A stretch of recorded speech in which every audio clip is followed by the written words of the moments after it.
Hello, everyone. Welcome back to Easy English Steps, the podcast where learning English feels easy, fun, and real. I'm Dan. And I'm Yemen. Hey there, friends. So happy you're here with us today. Whether you're watching on your phone, listening during a walk, or relaxing at home, we're so glad you pressed play. Today's episode is for anyone who says, I can understand my teacher, but when I hear two native speakers talking fast, I get lost. Or maybe you've watched a movie and thought, is that even English? If this sounds like you, don't worry. You're not alone, and it's not your fault. The truth is, spoken English is very different from written English. It changes a lot. So today, we're going to show you exactly why it's hard to understand native speakers, and more importantly, what you can do about it, step by step. We'll cover 6 sound changes, how to use context, why speed isn't the problem, and what to do about accents, idioms, and subtitles. And yes, you'll be able to understand fast English much more easily after this. Ready? Let's begin. Have you ever heard a native speaker say, "Wanna come?" And you think, wait, what? Did they say what? No, they said, do you want to come? But they didn't say all the words. They swallowed them, or as we say, they ate the words. Yes. In spoken English, many words disappear or change. That's why you can't find them in a textbook. And that's okay, because native speakers don't listen for every word. They listen for sounds and guess the meaning. Let me show you the 6 ways English sounds change in real conversations.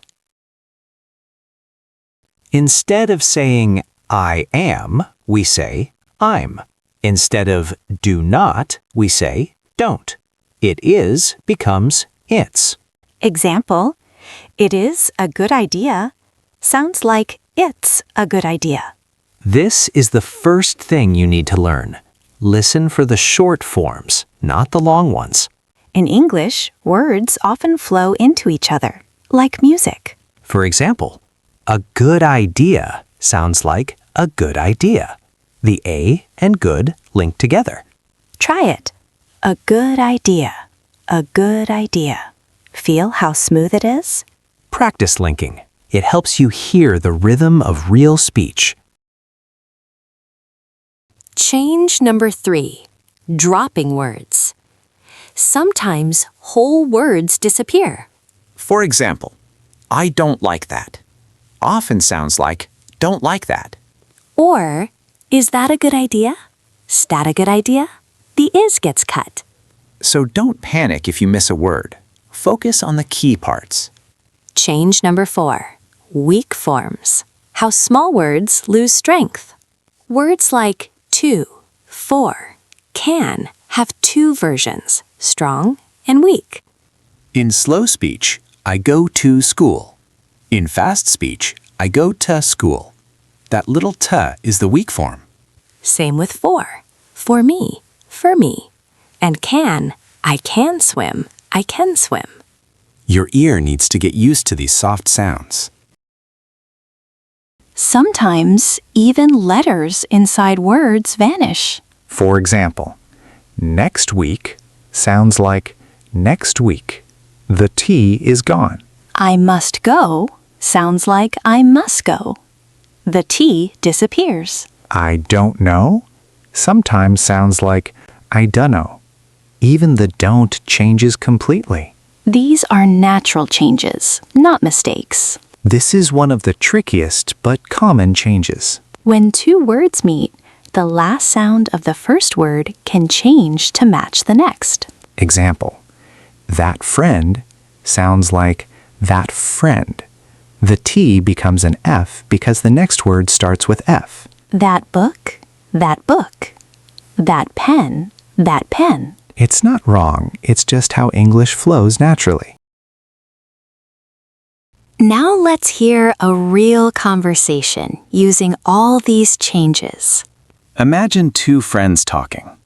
It's a good idea. I'm up for that. We can go next week. Want to bring that friend of yours? Dunno. Maybe. Now let's break it down slowly.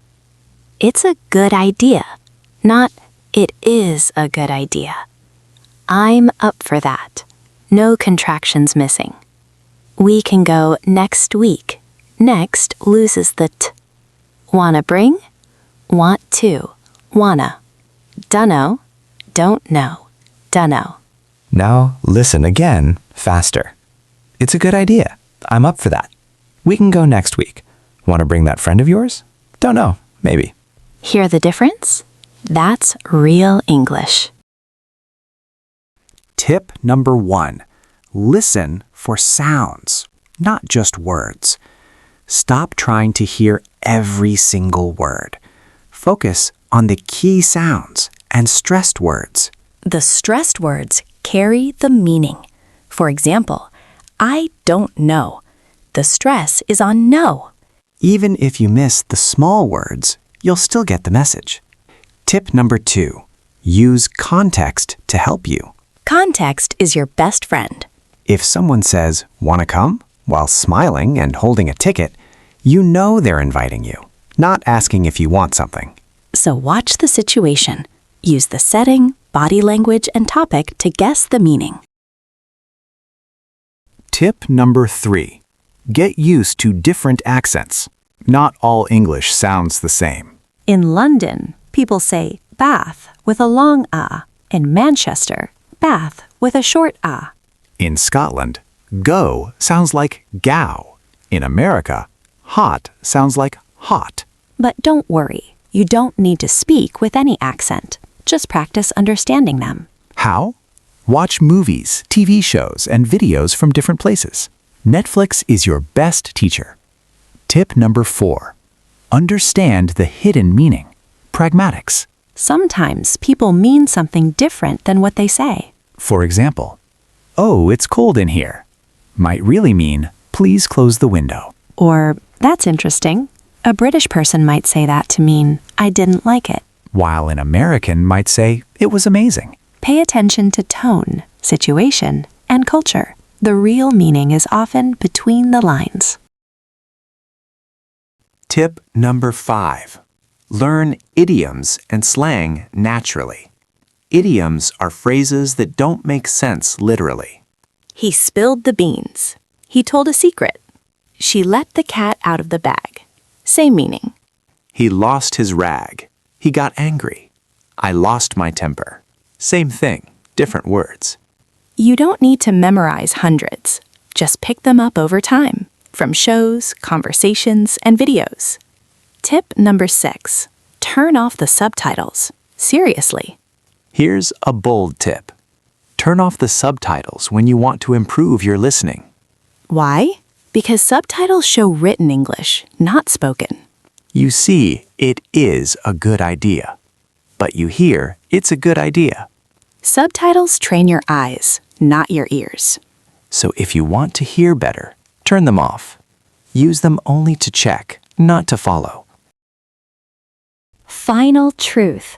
Fluency takes time. Understanding native speakers doesn't happen in 30 days. It takes practice. It takes patience. It takes years of exposure. But the good news? It's fun. It's exciting. And every day, you get a little better. So keep listening, keep practicing, and enjoy the journey. Final challenge. Your turn. We challenge you. Pick one of these tips, like shadowing a sentence or turning off subtitles, and try it for 7 days. Then come back and tell us in the comments, "I tried turning off subtitles. I noticed wanna instead of want to."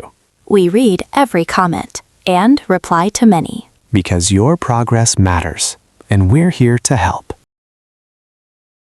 Next week, we'll share real stories from learners who went from confused to confident. So, if you haven't already, subscribe, like, share with someone who needs this. Because fluency isn't a dream, it's a decision. And today, you just made it. See you next time, and keep taking those easy English steps. Bye for now.